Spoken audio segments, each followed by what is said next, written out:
Welcome back my YouTube channel. The Hindu का एक article है, एग्जाम पॉइंट ऑफ व्यू के हिसाब से बहुत ज़्यादा इंपॉर्टेंट बन जाता है। South China Sea code of conduct should align with international law. यहाँ से आप आर्टिकल देख सकते हैं। India hope that the on going negotiation on the code of conduct for the South China Sea will be fully consistent with international law, in particular United Nations Convention on the Law of the Sea UN clause। यहाँ UN clause की बात हुई है। यहाँ से पहले भी question आए हैं और यहाँ से क्वेश्चन बनते हैं, तो आप आर्टिकल देख सकते हैं। इसके नोट्स भी मैंने बनाए हैं, यहाँ से आप देख सकते हैं। थोड़ा जूम कर देती हूँ मैं, ये देखिए।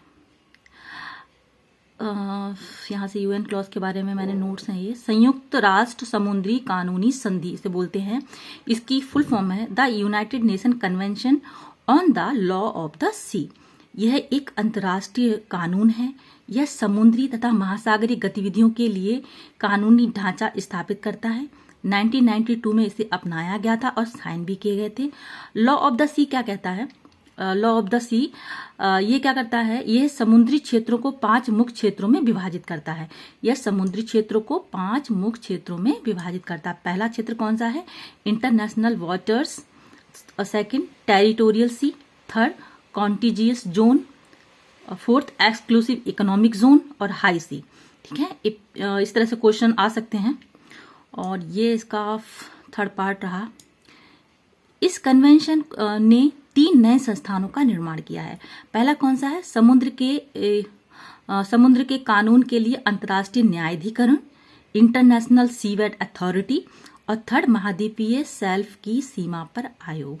तो इस तरह से क्वेश्चन आ सकता है कि यूएन क्लॉज ने किन संस्थानों का निर्माण किया है। तो आपको 2 दे देंगे, 1 मिस कर देंगे, है ना। और इस तरह से क्वेश्चन बन सकते हैं। तो आप ये अच्छे से रीड कर लीजिए, याद कर लीजिए। और यूएन क्लॉज की विशेषताएं क्या? ये बहुत ज़्यादा, यहाँ से तो क्वेश्चन पिछले पेपर्स भी मैंने देखे थे, आए हुए हैं।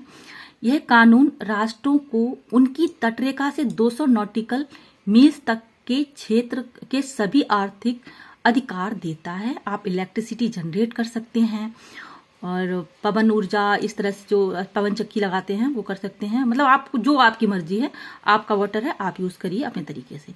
यह क्षेत्र विस्तार उस देश का अन्य आर्थिक क्षेत्र माना जाता है जहां वह देश प्राकृतिक संसाधनों की खोज, दोहन, संरक्षण आदि कर सकता है। यूएन क्लॉज के संचालन में अंतर्राष्ट्रीय समुद्री संगठन एक महत्वपूर्ण भूमिका निभाता है। तो आप इस तरह से नोट्स बना लीजिए, बहुत इंपॉर्टेंट रहता है रिवीजन के लिए। जानकारी अच्छी लगी हो तो चैनल को लाइक, सब्सक्राइब, शेयर करिए। द हिंदू से जो आर्टिकल आते हैं जैसे यूएन क्लॉज के बारे में बताया गया है, या कई जैसे ईडी के बारे में बताते हैं, सीबीआई के बारे में बताते हैं, तो उसमें मैं छोटे छोटे वीडियोस बनाऊंगी, वो आप तक पहुंच जाएंगे। आप नोटिफिकेशन ऑन रखिएगा, चैनल को सब्सक्राइब करिएगा। Thank you so much.